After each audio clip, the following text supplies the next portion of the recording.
Is APAC the best server?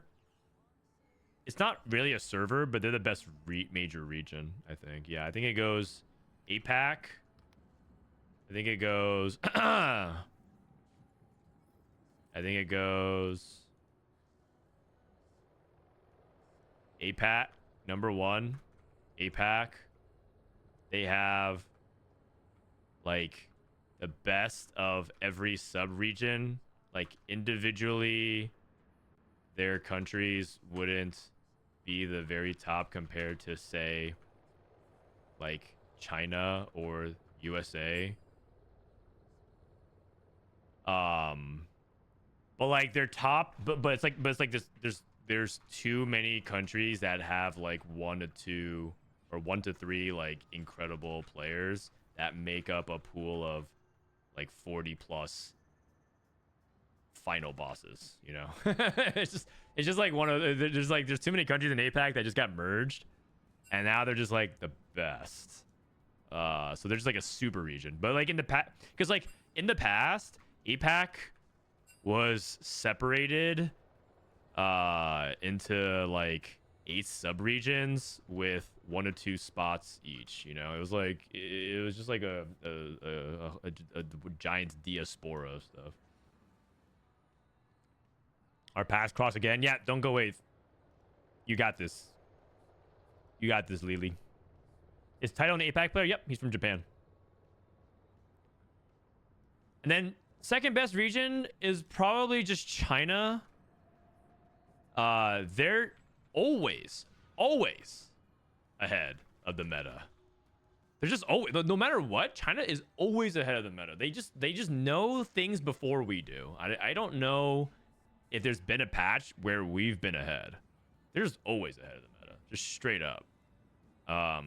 They have weaknesses like pocket metas, developments, or bad itemization, but they've actively been improving this over the past few sets, in particular.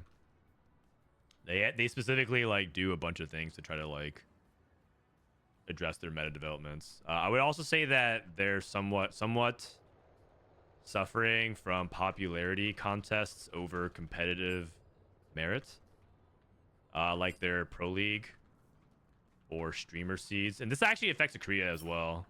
Actually affects other regions like KR2.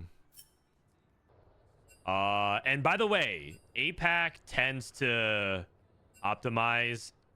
follow and optimize APAC or CN. So so the order usually goes like CN finds the tech, and then APAC like copies and hones in, and then like 3 weeks later, Soju discovers the tech and yaps about it on stream for 5 minutes before rage quit.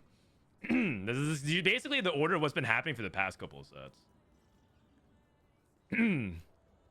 This is literally exactly what happens. And region number 3 is like EMEA/Americas, and it just like depends on how informed their top players are, which is usually like motivation driven by either cups or if their viewers harass them enough. I don't know. It's like it's usually like EMEA and Americas.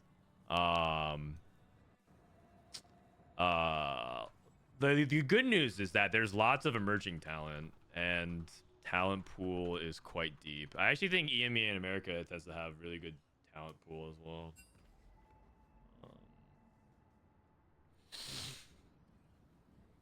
That's basically it. There's also like spots/seating issues. So it's like you know, LATAM, BR, ME, and I think that's it. Like maybe like parts of Africa, I'm not sure, like tend to take more spots than people are happy with. The majority of people are happy with. So like that's like there's a lot of seating issues with that. This is basically it. This is a good summary of like where I think region strengths are currently in TFT. But I would say like potential is extremely high to still win. I mean, that's the same with each region. That's actually just like a non. That's like a caster talking point. But anybody can win if their best players perform. Wow, great analysis. That's it's literally everybody in every region.